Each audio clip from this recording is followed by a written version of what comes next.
Hi friends, welcome to my channel. என்னுடைய வீடியோவில் mostly நான் போடுறது விவசாயத்தை பற்றி தான். அதாவது நெல் விவசாயியில் ஒரு கிருஷி நம்மளால் முடிஞ்ச அளவு நமக்கு என்ன பண்ண முடியுமோ அந்த மாதிரி கிருஷி வேலைகள் தான். ஏன்னா எங்களுக்கு கொஞ்சம் இடம் இருக்கிறதுனால அந்த இடத்துல சின்ன சின்ன ஃபுட் ஐட்டங்கள் எல்லாம் நம்ம வளர்த்திட்டு மதிச்சு இது நான் நிறைய வீடியோவில் நம்ம போட்டிருப்பேன்.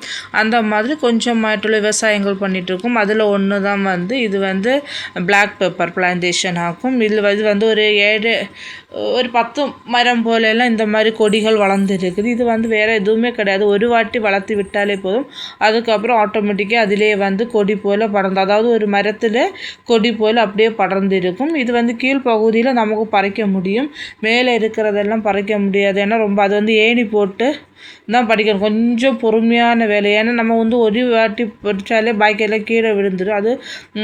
அது பறிக்கிறவங்களுக்கு தெரியும் அது எப்படியோ பறிப்பாங்க. நான் என்னால் எந்த அளவுக்கு ஹைட்டில் எடுக்க முடியுமோ அந்த அளவுக்கு வீட்டு தேவைக்கு கொஞ்சம் பிளாக் பெப்பர்ஸ் எல்லாம் இது எடுத்துகிட்டு இது ஃபஸ்ட்டு என்னென்னா ஒரு நல்ல ஒரு க்ரீன் கலரில் இருக்கும். இது க்ரீன் கலர்லேயும் சிலவங்க எடுத்து சமைப்பாங்க. அதே போல் இந்த க்ரீன் கலரில் ஒரு இந்த ரெட்டு கொஞ்சம் பழுத்து வர அந்த இதை மட்டும் நாங்கள் எல்லாத்தையுமே பறித்து அதை கொஞ்சம் ஒரு பேப்பரில் எல்லாம் போட்டு நமக்கு தேவைக்கு எது எவ்வளோ வேணுமோ அவ்வளோ போட்டு இந்த வெயிலில் வச்சு நல்லா காய வைக்கணும். அது ஒரு நல்ல வெயிலில் இருந்து ஒரு 3-4 டேஸ் எல்லாம் போதும். அது நல்ல இந்த மாதிரி லாஸ்ட்டு ஃபைனலாக இந்த மாதிரி கிடைக்கும்.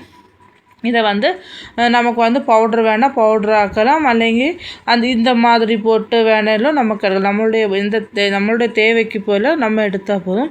தென் இது நல்ல ஒரு ஆன்டிபயோட்டிக்ஸ் ஆகும். இந்த மாதிரி நமக்கு ஜலதோஷம்லாம் வந்தால் இந்த சுக்கு காப்பிக்கு எல்லாம் போட்டு குடிப்பாங்க. நல்ல ஒரு மெடிசின் ஆகும்.